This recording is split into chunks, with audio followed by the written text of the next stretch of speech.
And good morning, everybody, and welcome in to the Breakfast Burrito. We are back and better than ever. And let me tell you something. Episode 41 is going to be a special episode here on the Breakfast Burrito. It is a Friday. We have the squeaky bandito, Mr. Eric McMahon, on the line with us today. He's going to talk a lot. Well, he's just part of the show now. So he's just going to talk about everything that's on his mind and then some. We have the local roundup for you. We're still waiting on Tommy Pease, the man in the van, to essentially get back here in the Breakfast Burrito.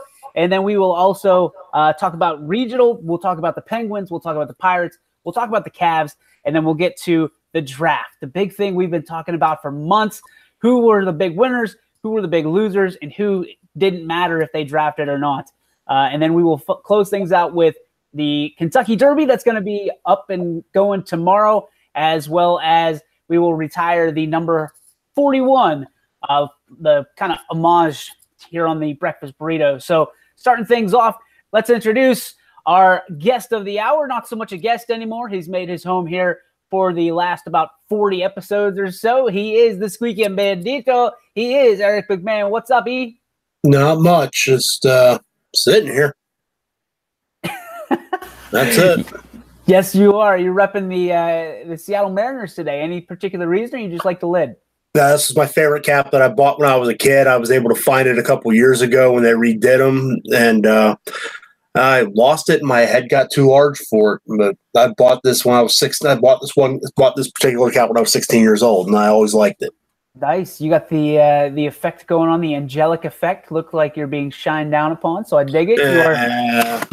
You are the Breakfast Burrito angel. Yeah, I can't figure that out yet. And the squeaky bandita. So, all right, E, the local roundup real quick. We've had a lot of games here on YSN. The weather has warmed up, and the one I want to lead off with was the impressive kind of go at it. The baseball game we covered the other day between East Palestine and Columbiana. And Columbiana had control of that. Had control of that the entire time.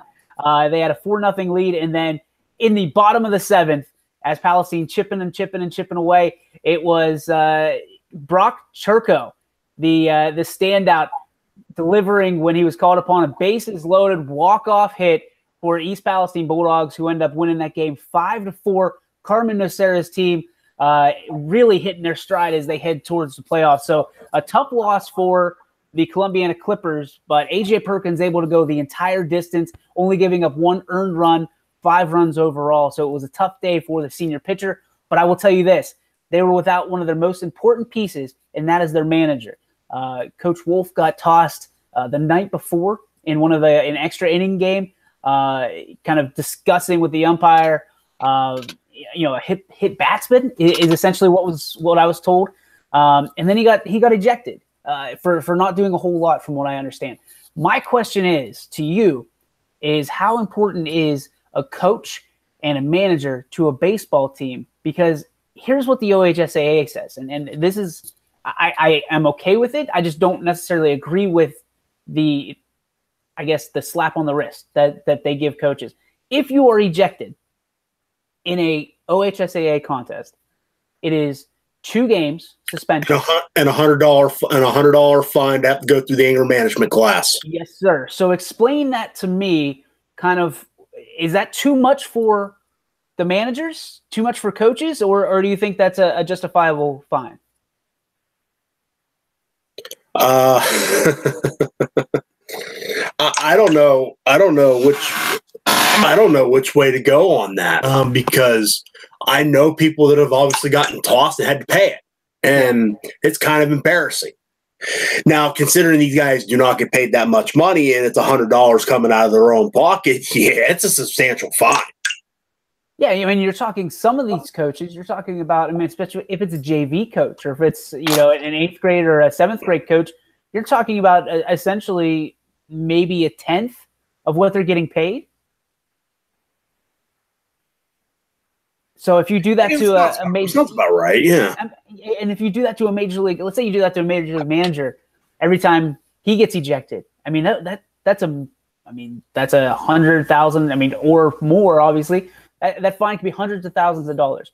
the anger management class, I understand. You don't want it to happen again, and obviously that's a piece of the puzzle that if you get tossed, you have to go to this. What happens if you get tossed more than once? Is it the same thing, or does it gradually increase? It's the same thing. There's no other rules on it other than that, because might have had that happen with another friend potentially too. So, So that's my biggest thing is the coach in baseball, and obviously in baseball it's a little tougher because you got to prep your guys, and then they go out there and they do their job. I had this conversation last night with one of my friends. In basketball, you're a vital part. In football, it's probably the most vital sport to me as a coach or as a manager. You have to be on those sidelines. Baseball, you kind of let the kids do their thing. I'm seeing more and more now that the coaches are controlling what pitches are being called, similar to the ranks in college.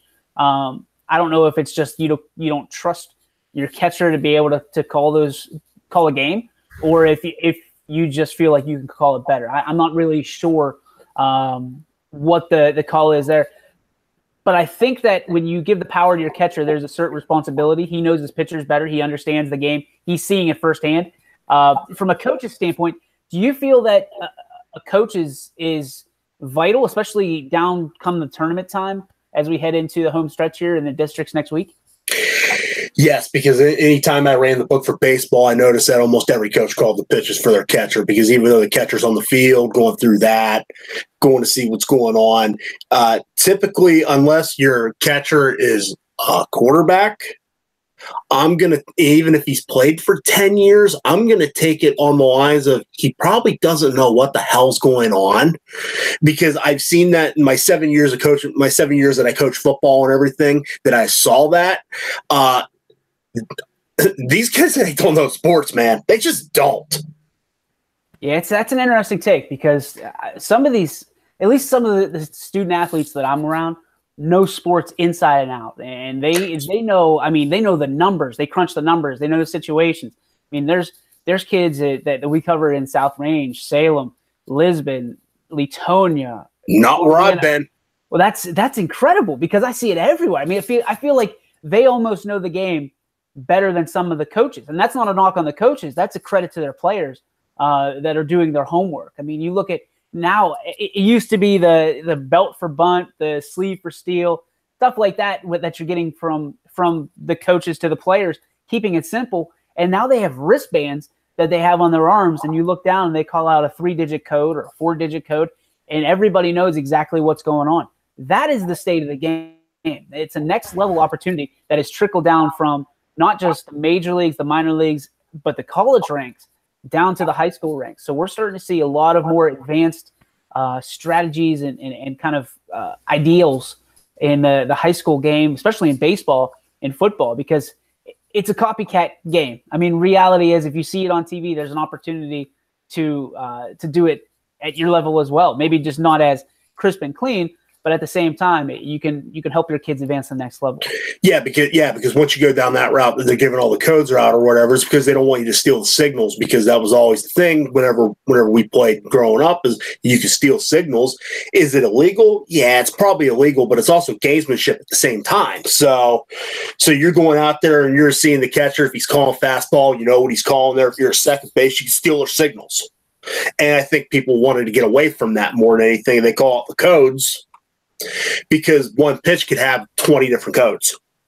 Yep, you're right. You're absolutely right. I mean, it's hard for me I try to sit there and understand which ones, and maybe see if there's a cadence or something that I might be able to pick up on. Because if I can pick it up, it's obvious that the opposing coach is going to pick it up. But most of these are really, really hard to decipher. Yeah, they really are. Yeah, you have 900 codes for 3 pitches. Which is incredible. And that's unbelievable. And the catcher knows what to signal once he gets the code. Yeah, and it takes a little longer. I mean, we talked at length about baseball shortening up and essentially, saving time. But high school baseball games, because they have this code, you're adding an extra 10, 15 seconds between each pitch. Not really, because you're only doing it to one person. So the catcher's the only one that's got to know. Because he's got to give the signal to everybody. He's the only one that's got to know. I'm talking about the pit, the catcher to the pitcher. Yeah. I mean, that's the only thing he's got to do is just get the number. And usually, if the number's like there he is. Usually, you get the number like that. It won't go just as fast as it did back 20 years ago.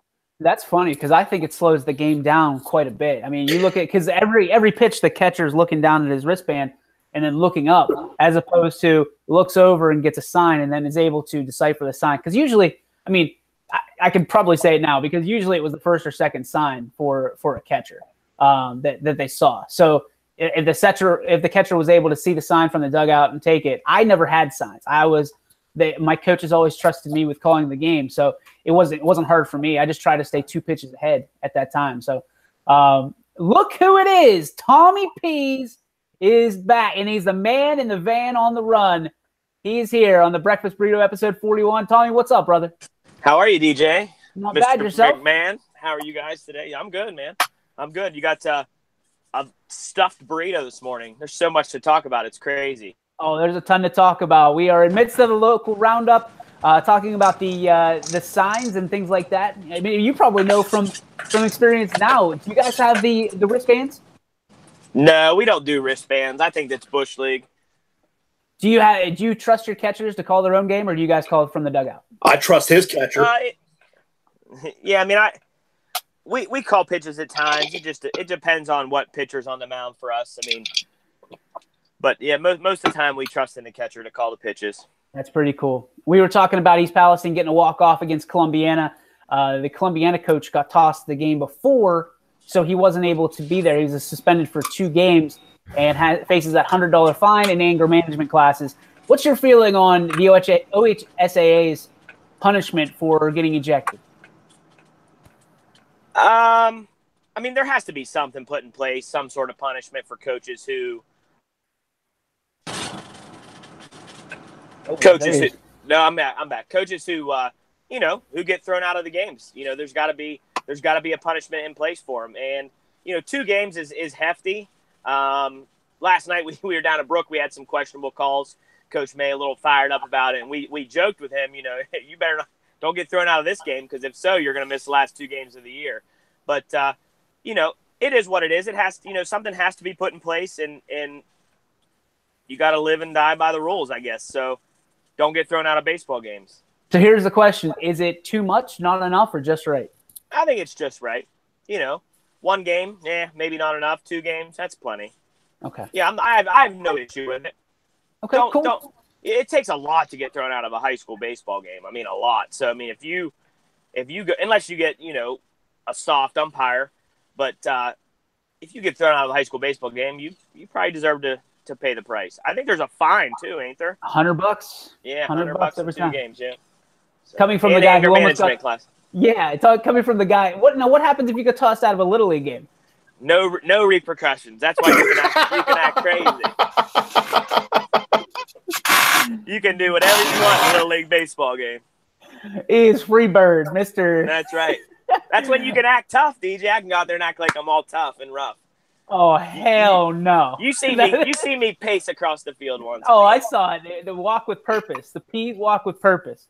With a little limp. With a little limp in there. Who wants to walk with Tommy Pease? That's what right. he should have.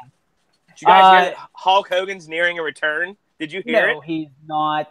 It is released today on Bleacher Report. It was a top WWE story. Hulk Hogan and the WWE finalizing a deal to bring Hulkamania back one last time to sports entertainment. That's why there's a little bit of bounce in your step this morning, huh? When that came across my phone this morning, it made my day.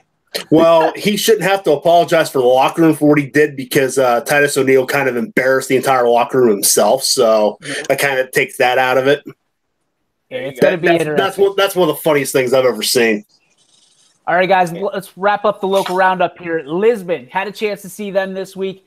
Mason Rance had 7 RBI game, and it was Logan Bell striking out 12. So Lisbon is hitting their stride as they're heading towards the playoffs. And they had a game lined up Thursday against Toronto, which to me, Coach Andrick absolutely probably thanking the rain gods that the rain came through and washed that game out, because as Lisbon hits their stride, the last thing you want to do is hit a team like Toronto, which is a baseball talented, just mecca in Ohio. So Lisbon, they're a team to watch in the playoffs. I keep my eye on them. They got Logan Bell. They have the pitching. Cam Summers, one of the best catchers in the area. And then you have Mason Rance. Anybody who can drive in 7 and then go 3 for 4 the night before is a talent to be held. Crestview softball, guys, talk about that real quick. They are on a 5-game winning streak, hitting their stride as they head into districts. They start Monday against Southeast at 5 p.m. at Southeast. They're hitting everything. Brittany Koblentz, the catcher for Crestview, is one of the most talented catchers in the area. She was a triple short of a cycle the other game, and she hits the crap out of the ball. She's outstanding. Mackenzie Dobb, an outstanding pitcher, going to play volleyball at the next level. And then you have Haley Esker coming back from an injury. So lots of talent here in the area. When you talk about talent, you have to talk about South Range as well. South Range softball, they're gearing up for the tournament. They've got a game tomorrow at 4 p.m. They will be on YSN, weather pending. So make sure you tune in for that. We're excited to bring that to you. And then obviously districts start on Monday, guys. So tournament time is here. Tommy, talk to me about the East Liverpool Potters and how you guys stack up as we head towards that tournament. Well, it's the first time in my 4-year stint here that we're not going to have to run into Steubenville early. However, we drew Zanesville in the first round, so we got to travel down there for the sectional game on Tuesday at 5 o'clock. So a nice 2.5-hour bus trip will be good for the back. But yeah, I mean, here's the thing about high school baseball in the playoffs, and it's about high school baseball. Period.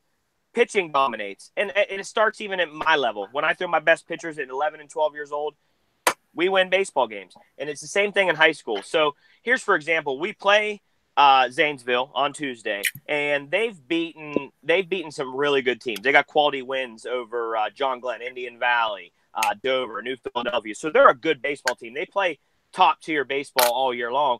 And the thing is, if they beat us on Tuesday, they don't play for another 6 days. So we're going to see their ace, and they're going to see our ace. So, I mean, in the playoffs in high school baseball, pitching is key. And, you know, if we can put together a good pitching performance and try to rally a couple runs on the board, because we're going to see some really good pitching, you know, you never know what can happen. That's why we play the game, DJ. What's the best and worst thing about the tournament as you guys head in? It's one and done, right? Win or you go home. Yeah, one and done. Win or go home. Yep. I mean, we've actually won first-round playoff games the last 3 years. So, I mean, I'm excited to or last 2 years. Hopefully we can do the same this year. But, yeah, I mean, it's do or die. So, you know, backs are against the wall, and you got to play baseball. And for the seniors, you know, this is their last game. So hopefully it brings a little pep into the step, and the Potters, you know, show up and can play, because, you know, we do our lefty. He's our ace, Logan Torma. I mean, he's got, you know, a decent fastball, some stuff that moves, but he's a left-hander. So on, you know, any given day, he can get on the mound and do some damage. And if we can put anything on the board behind him, you know, never know. Never know. You never know when you get into a tournament. You know a team that's in the tournament right now? It's tied 2-2 via their victory last night, the Pittsburgh Hockey Penguins. And I'll tell you what, man, what a game last night. There's a lot of drama in that series. You guys, I know, Tommy, you're not the biggest NHL fan, but we'll lean on Squeaky Bandito to talk to us a little bit about his take on the NHL playoffs as a whole, but particularly the Penguins Cap series. What do you think, Squeaks? They're the Capitals for a reason. And what is that reason? That's about all. That's about all you can say for it. I mean, I'd be pissed off too if I've won my division the last 2 years, had the best record 2 of those years, and in the second round run into the Penguins and lose, which might happen again very well this year, because Alex Ovechkin's never made it out of the second round. And I think what you're seeing is I think that pressure's getting to him, because I think even more so this year than it has been the last couple. The cheap shots have really been taken up. Did you see that last night? I sure did. after they scored the empty net. Well, the empty net probably shouldn't have counted because the play probably should have been blown dead because they were throwing punches before that thing ever hit the empty net. It was almost like the beer cans coming out in Philadelphia. Yeah, it's going to be interesting. I mean, there's talk, and I woke up this morning to a lot of news on Twitter of they're looking at TJ Oshie for possible suspension, and it would probably have to match or equal what Tom Wilson was suspended for. So you're looking at 2 to 3 games. I think he probably gets – they might give him 1, 2 if we're being optimistic. I don't think that Oshie goes out for 3 games. But what he did was completely inexcusable. It was Bush League. It was Bush League what he did. I don't think he gets suspended. I think he's going to get fined. I do not think he's going to get suspended. Should he get suspended? Yeah, he left his skates and jumped at someone, tried to take someone's head off. It was exactly what he did. But isn't that exactly what happened to Tom Wilson? Well, no, they suspended Tom Wilson because after 2 games actually taking cheap shots, he broke somebody's jaw. That's the only reason he got suspended. It'd be interesting. I'm interested to see if there's a hearing. If there's no hearing, obviously it's just going to be a fine or nothing. But I think something has to happen. And Oshie, I don't think it's going to be nothing. I don't think it's going to be nothing. I think he's going to get fined for it. I think it's good. I really do think it's going to be interesting because how are you going to set a double standard back-to-back games and the same team when they almost nearly, if you put them side by side, it's almost the exact same thing that happened. Only one player, Letang didn't break his jaw, or at least on that, they got into crap and then they were fighting. I will say this though: if they fine Oshie, Letang's going to get fined too. Why? Because he went after him. To fight. Yeah, he went after him. Fighting is legal in hockey, correct? It is, but they probably get him something along the lines of like instigating the fight or something like that. That's probably what they get him on because he skated after him well after the hit occurred and they passed it in and they shot the empty net. The empty net shouldn't have counted. That play should have been blown dead. So those officials might get knocked too for that, but we'll see. Being that it's hockey, like you said, who knows? Nothing may happen out of this whole thing. And that would be a shame. And that would be a shame because you set the precedence with Tom Wilson. Tom Wilson needed to be suspended. Well, he didn't get a hearing or suspended or anything for game 2 for what he did. Right, and that's why it was so important when he did what he did to Aston Reese that he had to have something. And you need some WD-40, my friend, because that squeak is getting awful. I just need a new chair, but we'll get to that at some point, maybe. I've been I'm not a hockey guy, so I thought I'd do something fun. I've been counting the number of squeaks during this segment. 71 when you cut him off. That chair squeaked 71 times. Nice number for the next segue. Yeah, absolutely. How did he score that goal last night? I score it. I mean, it was beautiful, and it was Evgeny Malkin continues to be one of the most underrated players the NHL has ever had. Ever. That take? I would go to that on him, but come playoff time right now, that goes to number 59 right now. Well, Gensel he lights it up in the playoffs. Yeah, he's big game Jake. That's all there is to know about that. And what about Malkin? Well, I mean, talk to me about Gino. You want to talk about that goal? Let's go. He falls on his face. And while he's falling on his face, he puts his stick on the puck and knocks it into the net. And unlike game 2, they counted this one. Yeah. Because I don't know how they didn't count that game 2. I don't know. And I think that game 2 played a big role in game 3. And I think they know they got that one wrong. So, and not that this one was a gimme because it was well-earned goal. And did Gino fall or did he dive? It looked like he dove to me. Fall, dive, it's a playoffs. Who knows? They might be trying to embellish a call. Who knows? But the big thing is the series is tied 2-2, heading back to Washington, and a team that hasn't fared very well in Washington. Segue into our next topic, the Pittsburgh Pirates Baseball Club. They got smoked by the Washington Nationals, swept completely right off their feet. And are the Pirates coming back to earth? And is there anybody, wink, wink, that can help them get back to where they were at the top of the standings? Tommy Pease, take it away. Well, I mean, the Pirates they've been playing above expectations since the beginning of the year, which makes it fun to watch Pirate baseball. But, you know, they came off the high sweeping the Cardinals, and then they get a reality check when they go back to Washington. Excuse me. And, you know, they get, like you said, they get swept off their feet. So, I mean, it's just their pitching is just not good enough to be at the top of any one of the divisions in Major League Baseball. I'm with you. And, yeah, I mean, I feel like, you know, losing Jay Hay hurt leadership, I think, in the locker room and maybe some morale issues there. But at the end of the day, if the Pirates want to continue to compete in the 2018 season, they got to do something.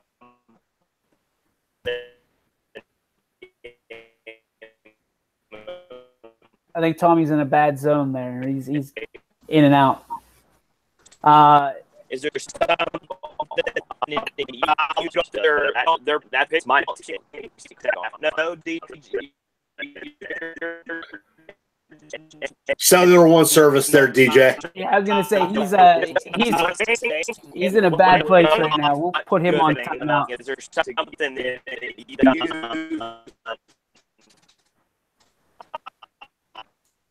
So Tommy's obviously in a bad place right now. We put him on mute for a second. I think the biggest thing to remember with the Pirates is, I agree with Tommy. The pitching is just not there. It's just not there at all. The one thing that they have coming back, the opportunity they have coming back, is going to be Jung Ho Gong, and having Jung Ho getting back to where he's supposed to be is going to be very, very interesting to see if this Pirates team can return to form, because I don't know where they're going to put him. I mean, they've got Colin Moran over there doing. I think he's done a serviceable job as a major league third baseman. But Jung Ho, that's his job. That's his gig over there. So it'll be interesting to see what Coach Hurdle and the team do, because Jung Ho is coming, and he is the only guy that can help the Pirates right now and without making a major trade. Jung Ho just needs to hire a chauffeur when he comes back. I agree. He should never drive another car. I would assume that the Pittsburgh Pirates are going to be Ubering him everywhere. You would assume that, but it's going to be interesting. Tommy, you back? He likes his sake. He does like his sake. He likes to crash cars and run from when they got onboard cameras on them. Yes. Well, I mean, at least he shows some good speed on the base paths, I guess. He showed it when he crashed the car too.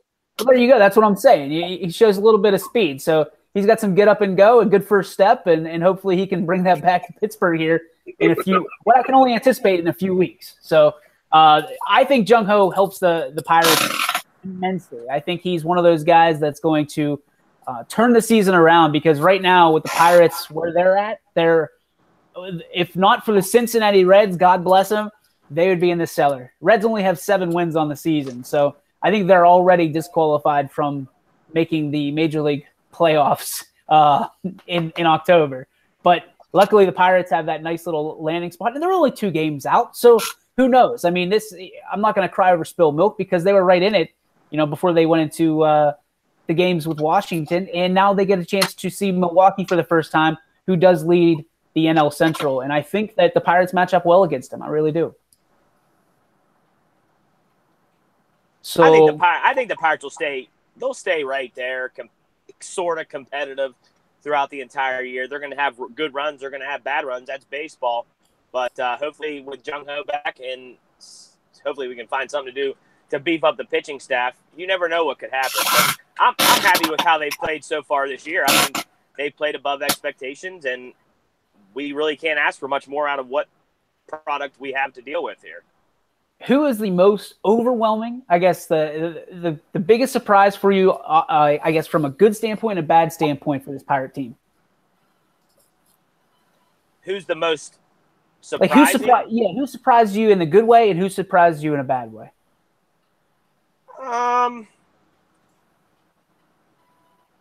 Honestly, I like what Polanco's done so far this year. I know he hasn't been great all year, but I feel like he's always had superstar capability, and we've seen glimpses of that this year.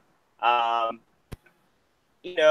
like to hear a little more news around Marte, or a little more. I don't know what the word I'm looking for is, but a little more excitement around the game of Marte. So for those two players there, for me, excited about Polanco and the glimpses of greatness that he's shown. And then, Marte, I just feel like, he's not doing terrible by no means, but I just don't feel like he's living up to the expectation that I expected out of him personally. But I could be wrong. Yeah, I'm with you. I think that in a good way, I'm excited for Corey Dickerson. Has been nothing short of a brilliant trade for the Pittsburgh Pirates, leading in batting average at 315, leading in hits at 35, and the dude has been raking and saved us a couple games with his arm and his defense. That, to me, has been the biggest surprise. I wasn't sure what to expect with him, but I've been pleasantly surprised, and I think, to me, he was a bigger piece of the puzzle than Andrew McCutchen has been the past couple of years. And I know that's not a knock on Kutch, I guess, but it has been, we expected Kutch to be like the Batman of Gotham City for Pittsburgh and save us at every turn. In reality, we just needed a role player like Corey Dickerson. Dickerson leads by example and not by, giving away his gloves and strutting around and putting his hands on his hips and dancing and stuff. Like, play baseball. And again, not trying to put Kutch on blast here, but a guy that will play anywhere that you put him and not complain or huss or fuss about it. The biggest disappointment, and this hurts because I really like this guy. There's just not much more that I could say about him. But Jameson Taillon, JMO has not been able to pass the first couple games, maybe the first couple weeks of the season. He's been a real disappointment. I don't know if the teams have figured him out, if there's an injury lingering possibly there, but JMO has not been up to snuff. And for being I know it's only his second full season, but he's the leader of this staff, and where he goes, we go. Similar to the situation we had with Garrett Cole the last few years. And I don't know if it's just bad leadership at the top, or if we need to go out and get somebody that veteran that can lead us and not necessarily be an ace for the staff, but lead the staff and say, listen, boys, rally around me. But JMO he's just not been showing.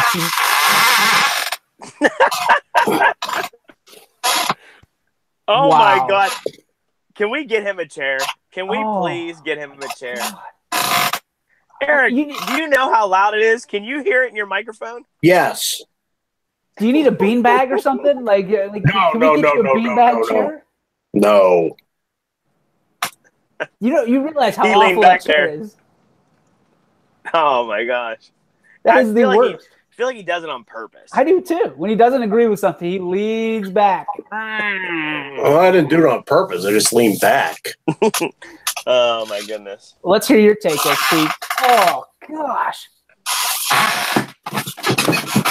Is that better? No, not at all. I'm sorry. Eric, that chair is the worst it's ever been. Oh, it's bad. It's bad. It needs replaced. I would say my take on the more impressive parts of the Pirates are their catchers at this point, because their catchers are over exceeding and doing well for them right now. Actually contributing with the hitting and all that.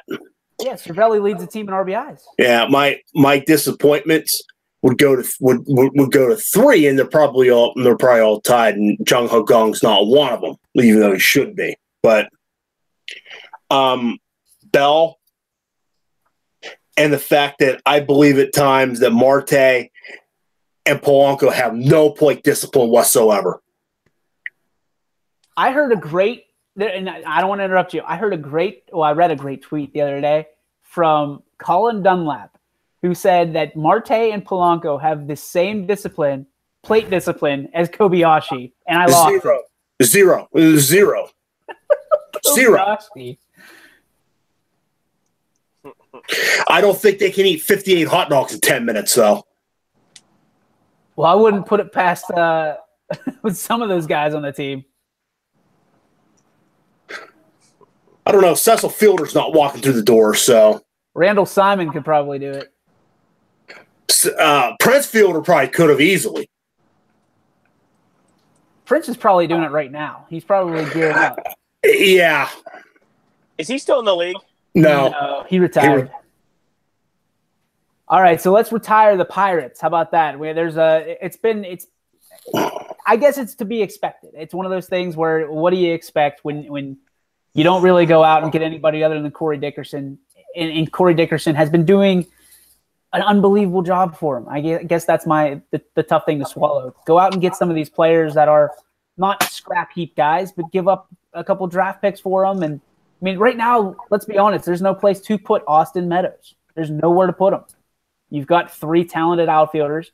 You know, Josh Bell is still one of your best prospects, and he's still learning the first base position. So it's going to be interesting to see what the Pirates are able to do and where they are at the end of the year. If they're in the top 2-3 of the division, to me, that's a win. That's a win. Here we go, boys. Who's been watching the NBA playoffs, specifically the Cleveland Cavaliers? Tommy Pease, can you imagine LeBron James winning a championship playing the unconscious basketball that he is right now? And double that question with another question. Are you guys ready to admit that you were wrong and LeBron James is officially the greatest of all time? Well, let's take a step back here for a second. This is episode 41 of the Breakfast Burrito. Yes, sir. We started this, it was basketball season. You can go back through any episode that we talked about the NBA, and you're going to hear me say, I don't care what anybody says or what all these people on ESPN say. At the end of the day, LeBron James and the Cleveland Cavaliers will be in the NBA Finals because LeBron James, when he wants to play the game of basketball at an elite level that surpasses anybody else in the league, he can do it, and he's proven it now these last 2 games in Toronto.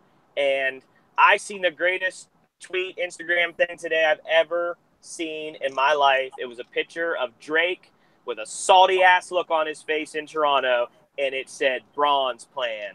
And that right there made me laugh because LeBron James is going to single-handedly take the Cleveland Cavaliers to the NBA Finals. And I'm telling you what, DJ, it's very hard for me to say that he's the greatest ever because we've talked about this before. Us 3 grew up in the Michael Jordan era. We love Michael Jordan. He holds a special place in our hearts. But I'm telling you right now, if this son of a gun goes and wins the NBA championship with this team on his back, with carrying him on his back, he is by far the greatest basketball player to ever step foot on this planet, hands down. I'm with you. End segment. I'm with you. No, we're not ending the segment. You don't get the last word. Dude, listen. LeBron, they're calling it LeBronto right now. They're calling it LeBronto because he owns Toronto so bad. Here's the thing. He had a tough series against Indiana, but that was the toughest matchup that he's going to face, I think, until he gets to the finals. Here's the thing. If Boston wins, and let's say they meet Boston in the Eastern Finals, they're going to smoke show them too. It might be a 4-1 series to me. So let's look at essentially LeBron. Yes, to me, he's got it. He's proving that he is the best of all time, the greatest, the GOAT, the greatest of all time. You want to talk about Tom Brady, putting him on a pedestal? LeBron James is right there. LeBron James is the greatest of all time. He's doing things that Jordan could only dream of. He's doing things that Jordan didn't even think of. And he's doing it by himself. Look at the statistics. Look at where he's at. If anybody can present a point to me that says, other than, oh, Jordan's got 6 championships, doesn't matter. Doesn't matter. LeBron's the greatest of all time to do it. LeBron James is the greatest basketball player to ever lace up his shoes. Prove me wrong, Squeaks. Prove me wrong. Can I say something real quick? Yeah, go ahead. Yeah. How about these Michael Jordan-esque fadeaways that LeBron's bringing to the table here lately? Have you seen them? How long before we don't call him LeBron or Michael Jordan-esque, but we just call him LeBron's disgusting fadeaways? You know what I mean? I know where you're going, but I think that at some point he's taken over. He's it. He's the man. He's the man. I think LeBron's the best player in the world. I think he's the best player in the world. Do I think he's the best player of all time? No, I don't think he's the best player of all time. I think him and Jordan, their primes would have went one-on-one. Jordan would have ripped his heart out and fed it to him. I truly believe that. I totally disagree with that. He was a killer on a different level. He was a killer on a different level. You are absolutely nuts. A one-on-one game with LeBron James and Michael Jordan. Not even close. He is going to slaughter Michael Jordan. Do you know what kind of physicality and just straight manhood LeBron James brings to his game? I'm telling you right now, there ain't a player on the planet one-on-one that if he wants to take him to the hole and do him dirty, he's going to do it. This guy is not only uber talented, he is a physical specimen, and he would absolutely own Michael Jordan in a one-on-one game. And I'm sorry, Eric, to crush your dreams, but I would bet the farm on that game because he could not be as physical or as good as LeBron James. Period.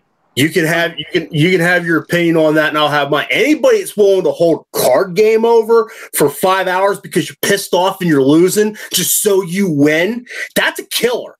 Jordan's a killer. He was a killer when he played. That's why people loved him so much. You knew he was going to take the last shot. You knew he was going to control the ball game. And no, he didn't have the physicality that LeBron has. I don't think anybody has that. I don't think anybody. Why would you take him in a one-on-one game? Because Jordan had the mentality you had to kill him to beat him. Well, that's cute. Be that he won a card game, but that's never going to hold up in a court of law against LeBron James one-on-one. It would because it goes to the same thing. LeBron's now recently started taking final shots in games. I mean, he didn't do it where he passed it up because he claimed he was guarded or whatever. If you're an elite killer, you want the ball and you want the shot, even if you miss it or not. Are we still talking about Donnell Marshall in like his rookie year? Like, is that what we're talking about? Because the dude has taken every single shot. He did it more times in his rookie year. He did it a lot. He did it a ton. But I cannot ever sell him as the best ever. Is he the best right now? Yeah. Do I think they go to the finals? Do I think they win? No, because Golden State's got 3 of him. I'm sorry. They got 3 of him. No, they don't. They got 3 of him. No, they got 3 of him. No, they don't. Nobody has him. Nobody has LeBron James. Nobody. Okay, so he's a power forward, so he would guard probably Durant, right? He's a small forward, so yes, he would guard Durant. He'd guard Durant. Who's going to guard the backcourt? That's what I mean. They got 3 of him. They got 3 of him that can light it up at any point. Wait, first of all, LeBron James is at anything he wants to be. If he wants to handle the ball at the point guard position, he's going to do it. If he wants to jump out to a wing, he's going to do it. If he wants to take you down low and be physical with you, he's going to do it. But even God can't guard 3 people. But the reality is this. Who was on that? Let me ask you this question. Who was on the NBA Finals team for the Golden State Warriors last year? All these guys we're talking about. Exactly. Every one of the guys you're talking about. And guess what? LeBron James took it to him and won the NBA championship. Last year? 2 years ago. 2 years ago. Not last year. They got smoked last year. Sorry, 2 years ago. Listen, I'm telling you this. LeBron is on have you ever been on, you just watch something like a hunt on the Discovery Channel where a lion is just going after his prey? That's what LeBron James is on right now. And I'll be honest with you. Well, if anybody's in his way, they're going to be eaten up. And that includes the Golden State Warriors. I don't care if there's 50 of them. None of them are named LeBron James, and none of them are as good as he is. You can say Kevin Durant all day long, but that dude is a soft popsicle sitting in the sun because he is not the greatest of all time, nor is he even close. 2 years ago, we're talking about this conversation. Is LeBron handing off to Kevin Durant as the future of the league? I have not heard that conversation one time this year on any network other than maybe the first week of the NBA season. LeBron James is on another level, not only right now, but this whole season. And if anybody, number one, gets the MVP over him, it's trash. It's garbage. If anybody, you can't defend the guy. Like Peasy said, he can take the rock to the hole if he wants to. He can hit these fadeaway jumpers like he's never hit before. He's hitting the three ball better than he's ever hit before. And guess what? You're going to have to put two guys on to defend him. And I don't know, just easy math. If you got two guys on him, that means there's one guy open elsewhere. And that guy will probably be the guy. That's the difference in the NBA Finals. Whether it's Kevin Love, whether it's their point guard, it doesn't matter who it is. He's an NBA caliber player. And if you leave these players open, they're going to beat you. So guess what? LeBron James will win the NBA championship this year. I promise. Oh, no. Because here's what's going to happen. And LeBron's had to do this throughout the playoffs, the last part of the season, because let's be honest, we've gone on. He scored, 40, how many games in the playoffs? Yep. He doesn't do that. The Pacers are playing the Raptors right now. That's how bad Cleveland is. But the Raptors are playing the Pacers. But he did. He did. And that's the thing. He did. He said you double team him. He's gonna pass it to the off man. No, he's gonna take the shot because he's got to take the shot because the other four on the court.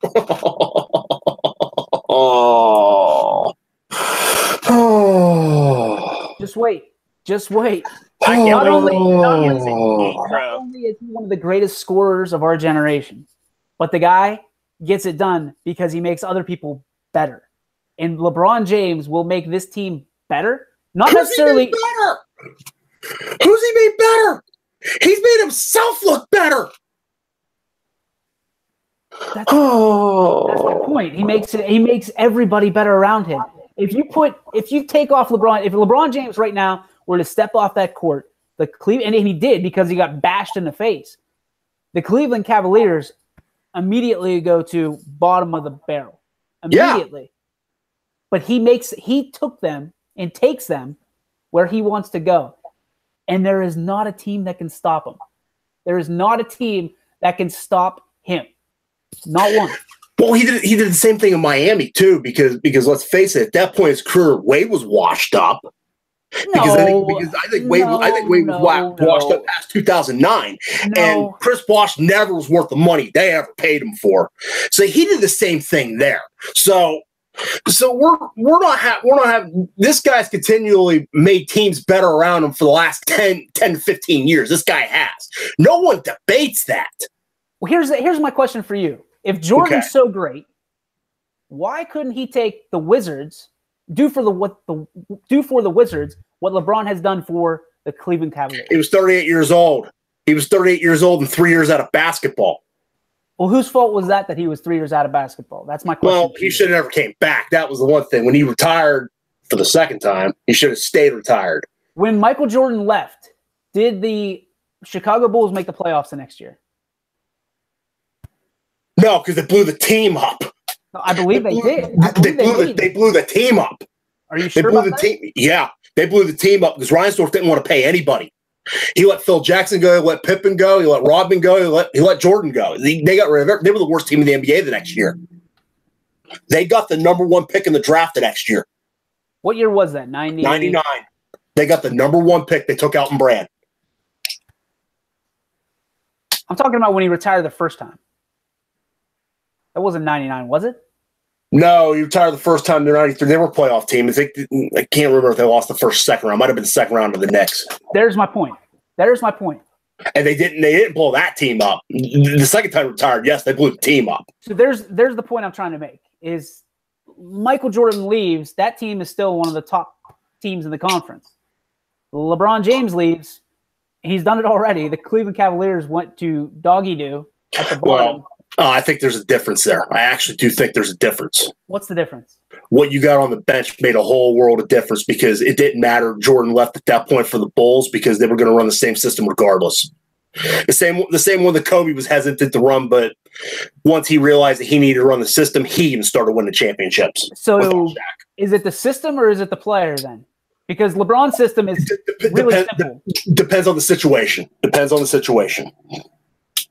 And the situation being that you're not going to win this argument, or no. It depends on the situation. Whether you got Joe Schmo that LeBron could push over and say, "I'm going in, and you're not stopping me," or Phil Jackson saying, "You're going to sit." I mean, we're talking about maybe the greatest basketball coach ever. Got to remember that. Although his track run in his last job didn't exactly go very well, but I don't think anything can go well there. I don't think that Phil Jackson is one of the greatest coaches of all time. I really don't. I think that he was blessed with Michael Jordan and Scottie Pippen and Steve Kerr and Dennis Rodman. And I mean, the list goes on and on. That's like saying if Tyronn Lue wins 4 championships or 5 championships, whatever, that he's the best coach of all time. But he also tried to run the triangle in New York with maybe more athletic people, and they were terrible. That's what I'm trying to say. They were terrible because whereas even Kobe, who's the ultimate ball hog I've ever seen, even bought into the system. You really think Carmelo was going to buy into anything? Carmelo won't even buy into coming off the bench if it benefits his team. Did you see that? Yeah, I did see that. Yeah. I've never been a Carmelo Anthony fan beyond him winning the national championship at Syracuse. I'll tell you that straight up. And just the fact that the Cavs were thinking or had a slight thought of taking Carmelo Anthony at number 1 in the 03 draft is a joke. It's an absolute joke. And they made the right move. There was actually a discussion on that. Oh, yeah. You don't remember the discussion, Carmelo or LeBron? Which one do they take? That discussion had to be a work. I mean, that had to be a work. It was also a discussion, which quarterback do you take, Peyton Manning or Ryan Leaf? I mean, these discussions happen all the time. The same discussion that the Cleveland Browns fans will be rerunning in their head. Here we go. Years from now. Here we go. Let's talk about the draft a little bit, boys. Baker Mayfield, the number 1 pick for the Cleveland Browns in the 2018 draft. Is this the beginning of the end for the Cleveland Browns again? You want me to talk? You want me to start on this? I would love for you to start. Yes. Listen, I try to, oh geez, here we go. I try to do everything I can to logically explain to myself the thought process of the Cleveland Browns. Good luck. Because what I just don't understand is, you watch, there was a lot of coverage on Saquon Barkley leading up to this draft. We talked about it months ago, and it just kept going more and more and more. And then the more and more you watch about Saquon Barkley, not only is he just a special talent, but he's kind of like LeBron James. He is just a physical specimen. His strength, his size, his speed, his power, he has it all. 100% the best available all-around football player in the draft. Here's my thinking, though. If you aren't going to take him at 1, they must have thought they could get him. They had to have thought they were going to get him at 4.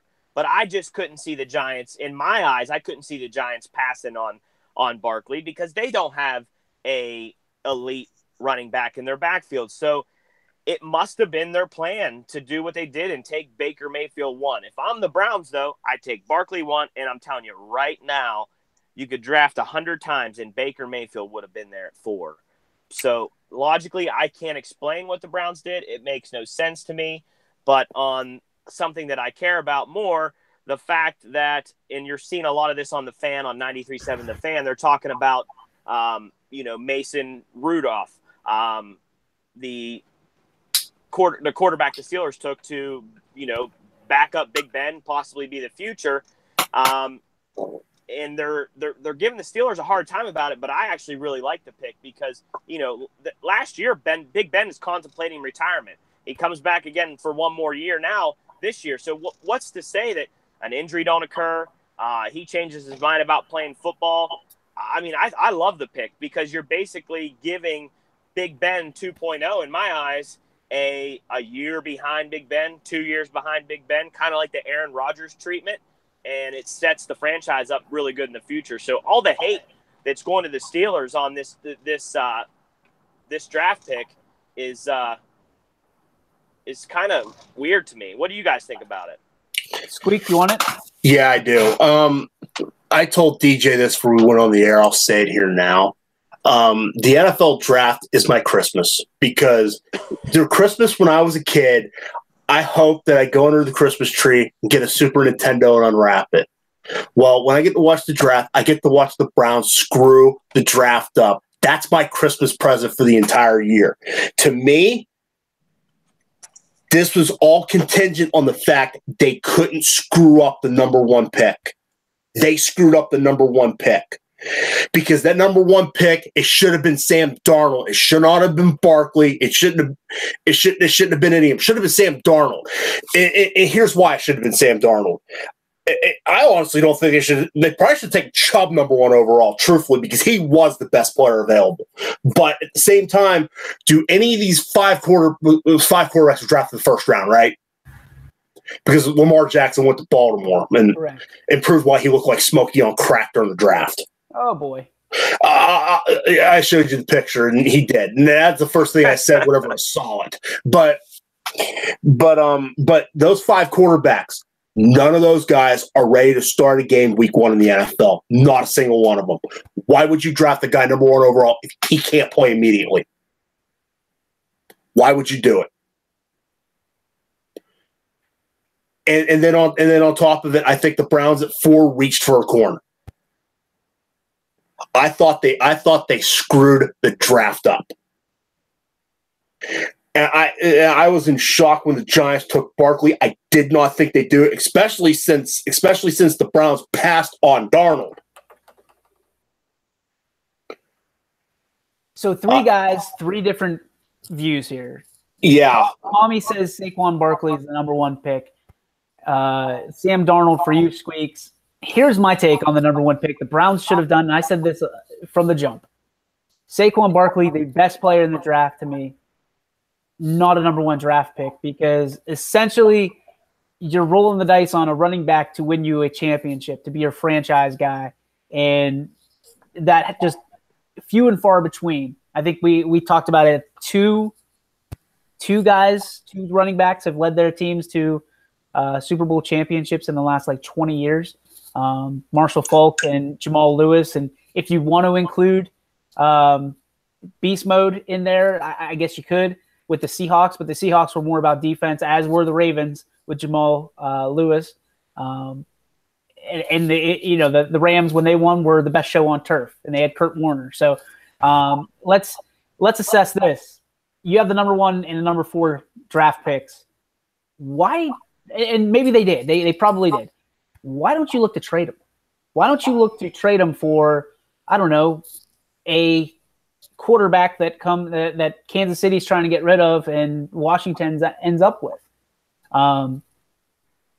Alex Smith. I think he would be a good starter. And then you can use the number 4 draft pick, like Tommy said, kind of a makeshift sandwich here, what you guys are both talking about, to draft a Baker Mayfield at 4 or a Sam Darnold at 4 or whoever you want to. Because to me, those quarterbacks were pretty similar across the board. And a Sam Darnold or even, my guy was Josh Allen. I'm a big Josh Allen guy, big, strong guy, and I wish he would have fell down to the Steelers at 28. But I'm happy with Mason Rudolph. I do like Mason Rudolph, and I'll get to that in just a second. But I think that the Browns really screwed up by not trading that opportunity, because they had the number 1 last year. They got the best player in the draft defensively. Now they have Baker Mayfield, who is, as everybody's talking about, Johnny Manziel 2.0. And then they have now Denzel Ward from Ohio State, who's they say is a lockdown corner, but you've got to be a lockdown corner against the best receiver who's in your division in Antonio Brown. And I think we've all seen some Ohio State tape where Denzel Ward couldn't hold the jock of some Penn State receivers who weren't even drafted. So let's talk about the Steelers and their draft pick. The Browns screwed up. The Steelers were all over it. Thankfully, they didn't take Lamar Jackson. That's not their style. That's not their system. For me, Mason Rudolph in the 3rd round makes a lot of sense, because it does 2 things. Number 1, it gives them an opportunity to have a quarterback that's not Landry Jones or Josh Dobbs. Josh Dobbs can go play with his connector set now because he's ridiculously smart, but probably not the future of the Pittsburgh Steelers, the world's greatest franchise.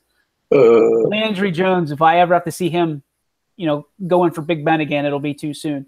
So Mason Rudolph is a good fit. And the one thing it does is if Ben goes down, we actually have a quarterback that could win us a game if we need it, right? Because he's got his receiver. They're going to learn together. There's going to be verbiage that they're going to learn together, and Rudolph's going to escalate very quickly into that number 2 guy. And it does probably the most important thing to me is it shuts Big Ben the hell up.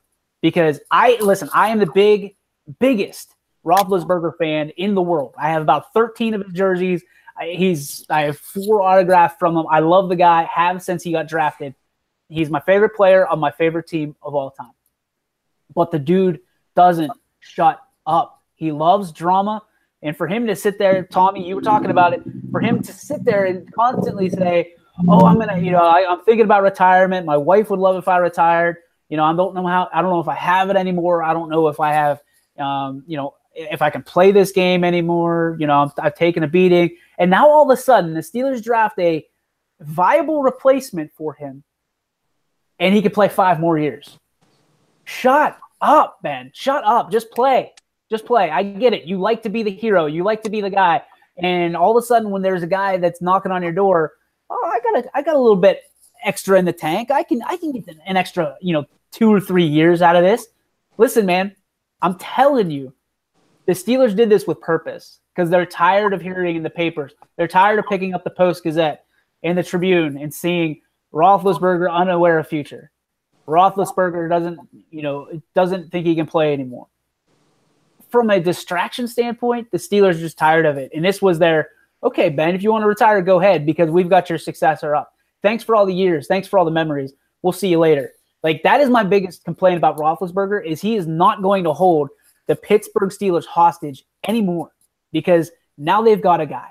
And it might not be as good as Roethlisberger, but if you remember right, Roethlisberger was not going to start the first year. It was going to be Tommy Maddox until Tommy Gunn went down. And then all of a sudden, the record books were all Ben Roethlisberger. So that's my take on it. I poke holes in it.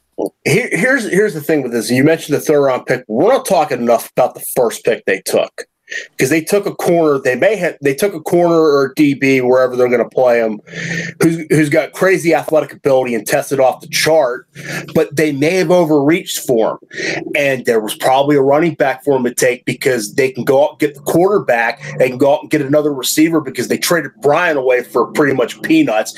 And but by the way, that was smart because they used that pick to get Rudolph. By the way, they did do that with it, But you go there, they could have got a running back because they still got a Lev Bell problem. There is still a Lev Bell problem. What problem do we have with Lev Bell? He ain't signed. Do I think he's gonna sign? Yeah, I think he's gonna sign, but they still got a problem because he's holding them hostage as much as Roethlisberger is. See, I don't agree with that. Pay me like a top guy. You're a running back. Pay me a top guy. Who's going to be the team that pays him like a top guy? Not a single one of them. No. There will be somebody that pays him like a top guy. Who do you think that's going to be? Somebody stupid. Yep. Somebody that doesn't have an offensive line that they have to pay. Somebody that doesn't have a franchise quarterback that they have to pay. So if you're you mean like the Titans? Because they went out and signed all the Patriots trash, and they still really don't have that great of a line or a quarterback. Well, that's the thing. You look at the teams that will have the option to sign Lev Bell at the amount that he wants, that he's requesting. The Steelers are about there. And if you want to win championships and you want that spotlight and you want a chance at that gold jacket, you'll stay in Pittsburgh because New England can't sign you. Because another team, these top teams cannot sign you because they have so much talent. But you have other guys who are going to eat their contracts. What the Steelers did yesterday with Ryan Shazier was a class act in giving them a signing bonus, transferring that money from his salary to a signing bonus, and giving him it doesn't affect their salary cap at all, but make sure that Ryan Shazier is paid. That's a class act, and Ryan Shazier deserves that. Lev Bell should take notes and realize what kind of an organization he's playing for and what kind of organization he's holding hostage. Because reality is he's not a franchise quarterback. He's only got about 4 to 5 years left in his career. So But my point is, we talked about this before. I think Tommy and I talked about it at length. in a year or two, Lev Bell will be absolutely carbon copied all over this league. And he's already being carbon copied with, you got guys like Alvin Kamara. You just look at across the league. Saquon Barkley is the next Lev Bell. Listen, okay, fine. But Saquon Barkley doesn't have the offensive line that Lev Bell has. He doesn't have the quarterback that Lev Bell has. And he doesn't have the threats around him that Lev Bell has. Even with Martavis Bryant gone, we have Juju Smith-Schuster. And we have now another top talent receiver that's a big body that can, take the top off the defense. Lev Bell he thinks he's worth more than he is because of who he's grown up around. Period. End of story. I would revise that when you're talking about Barkley saying he doesn't have the weapons in New York. They just don't have the one side of the line. They got every bit the weapons. They got weapons in New York. They just don't have the line. That's going to be the problem. Are you talking about the New York Giants that were looking to trade Odell Beckham before the draft? Well, there might be a couple reasons for that, but hold on. Squeaky Bandito just got grounded, I think. He muted his mic. That's funny, dude. That's funny. What's your take, man? On what? On the Steelers? Yeah, on the Steelers. The Lev Bell. I want Lev Bell to be a Steeler. There's no doubt about that. But you're right.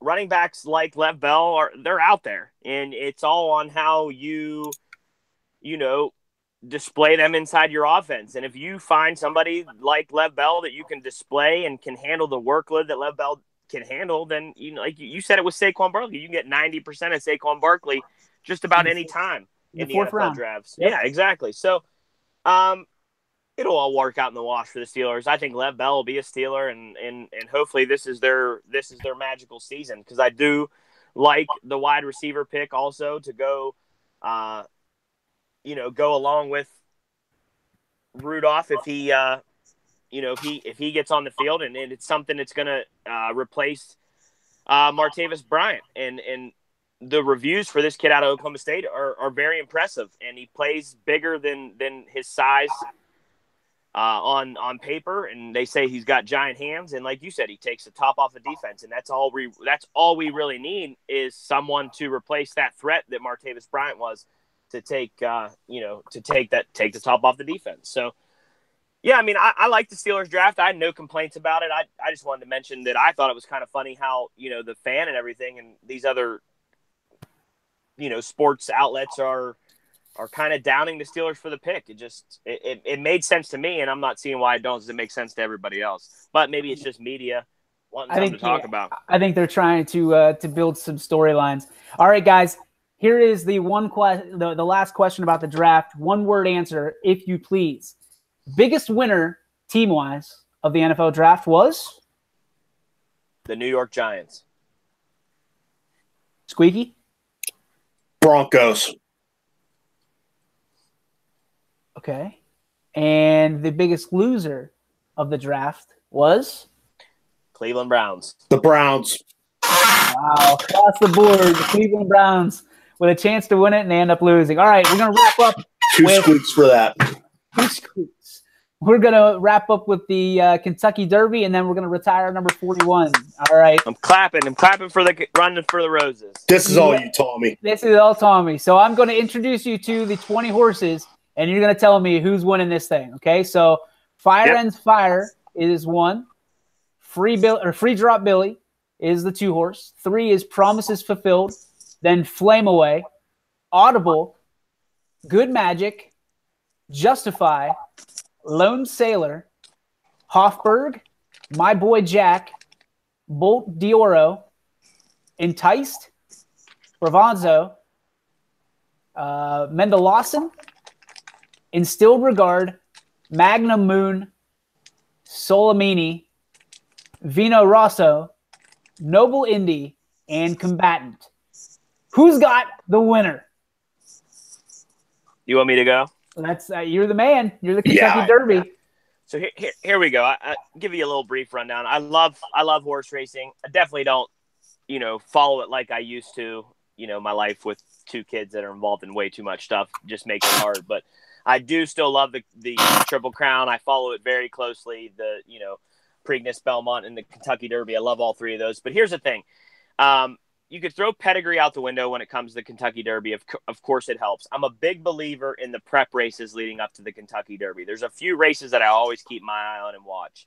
Another thing besides that is media hype. There's a lot of media hype around a lot of horses. I like to follow where the media lies because at the end of the day, for the most part, one of the horses that the media hypes is usually the one who's going to take down the Kentucky Derby. Number 3, I really look at the fact that the style of race that they had in the races leading up to that, how they run the race, because you have to run the Kentucky Derby a certain way to win the race. With all that said, I really, really like, first of all, it's Cinco de Mayo on Saturday. All right. That's May 5th. Oh, jeez. This horse I'm about to mention has pretty much the company who runs the world right now in Amazon backing it. They absolutely love the horse. They're doing media promotions around him. He's got a great social media following. And not to mention, he ran an absolutely perfect Florida Derby. And if he runs the Kentucky Derby, how he ran the Florida Derby, let the speed get out in front, stalk until the third turn. At the third turn, let it loose. I think he won by like 16 or 17 lengths. And just like I felt about Big Brown in the Kentucky Derby when he came and off the Florida Derby win, I feel the same way about the 5-horse Audible. Audible is going to win the Kentucky Derby on Saturday. All right. That was one of the best intros I think I've ever seen for a horse race. What do you think, Squeaks? Who you got? I don't know. I haven't seen the betting sheet. Yeah, I'll see it tomorrow. I don't follow it. I just follow it like 3 times a year like most people. Dynamite drop in, Monty. I am going to take I am going to take Justify, the 7-horse. He is the 3-1 odds-on favorite, and he will try to become the first Derby winner since Apollo in 1882, who didn't race as a 2-year-old. The horse won the Santa Anita Derby by 3 lengths over Bolt d'Oro on April 7th. I'm taking Justify, baby, because I love it. David Justice is my dog. Let's do it. Justify wins it. Guys, number 41, who we taking to the rafters? Finish us off. Go ahead, Eric. I'm going to take one of my favorite players as a kid, and if you believe the rumor and innuendo back in the day, there's my best Conrad Thompson, by the way. The rumor and innuendo, he may have went woo with Sarah Palin. Glenn Rice, baby. At least it's not a goalie. Congratulations, Squeaky Bandito. Yeah. Keep the squeaks a-coming. What do you think, Peasy? Did Tom Severs wear number 41? Yes. Tom Severs. To the rafters goes Tom Severs, the same guy that I thought was a Magnum PI or Tom Selleck. Tom Selleck, the dude with the mustache. I thought they were the same guy for the longest time. Mr. Baseball. In fact, they are not the same guy, for those of you listening. My 41 is my favorite player, probably of my, I guess, early adulthood. He was the catcher for the Cleveland Indians for the longest time. He started out wearing the number 20 and then eventually advanced over to number 41. This little ditty right here, if you can see above my finger, this little autograph picture is Victor Martinez, who is the number 41 for the Detroit Tigers and one of the best switch hitters and most dangerous in all of the game of baseball right now and for the last 15, 20 years. So, Victor, to the rafters, my friend. That's a wrap on 41, boys. What we learned today? It was 41 and nobody took the Novitness. That's amazing. Nowitzki? Yeah. He's a bum. He's a bum. He's a bum. Get him out of here. What did we learn today? What did we learn today? Well, let's see. We learned that the Browns continue to have draft struggles. We learned that Audible is going to win the Kentucky Derby. We learned that the Pirates need to do something about their pitching staff and get their ace up and running to standard. And we also learned that it's high school softball and baseball playoff season. And good luck to all the local sports athletes. Good luck to everybody. We will catch you next Friday here on episode 42 of the Breakfast Burrito. Episode 1 of Kuiper Knows Best will air here on YSN on Monday. It's a great day, everybody. Make it yours.